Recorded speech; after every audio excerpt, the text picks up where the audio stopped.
ciudadanos que estén informados, que estén articulados a las nuevas tecnologías, pero al mismo tiempo mantengan su identidad, su cultura y su ciudadanía, son aquellos que serán más capaces de crear, producir conocimiento, información y, en último término, valor en una economía que es de la información y el conocimiento. Bueno, yo la verdad discutiría el concepto de sociedad virtual, sociedad real. Creo que la virtualidad en la que vivimos es una de las dimensiones fundamentales de nuestra realidad. O sea, vivimos con Internet. No vivimos en Internet o para Internet, pero con Internet.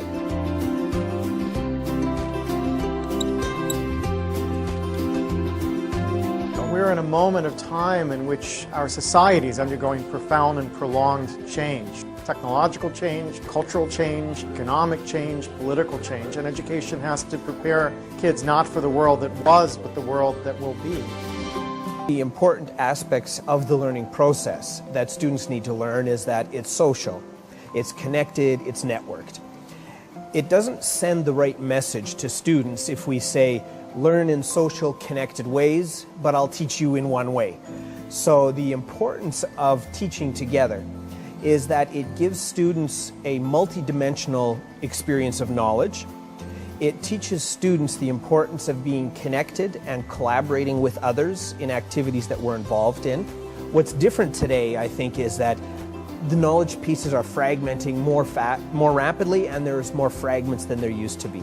So what used to be, let's say, a 200-page textbook might today be a 5-minute video on YouTube or a 10-minute lecture on a different site.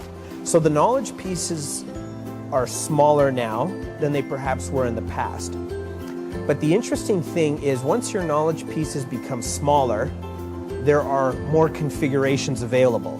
So if you have 5 pieces of information, you can connect them a certain number of ways. So that's where we need to test the validity of the knowledge coherence that we're making. But all of these, again, are part of this process of being network and connected, and we form new ideas and we challenge those ideas through those networks.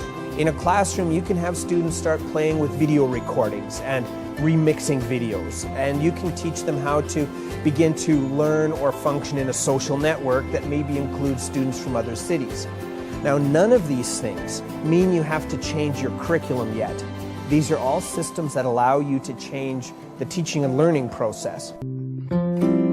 Hello, my name is Judy Harris. It's preposterous, isn't it? Design a house around a faucet.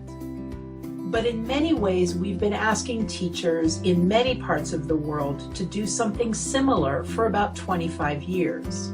We've been asking them to design learning experiences for students around digital tools and resources. Now, as ridiculous as that sounds, in some ways, it's understandable that we've made this mistake and made it for so long.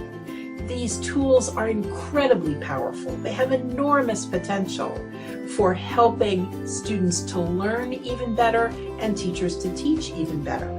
But the problem is when we look to the tools to suggest how we should teach, it's like having a shiny new hammer. Because when you have a shiny new hammer, everything can look like a nail. Another way to say this is that the tail wags the dog. When we look to the technology to suggest how we should teach, how we should help students to learn, we have it backwards. The idea of a wheel with spokes, with the school is the hub of the wheel, and the spokes connect that hub to these other learning environments.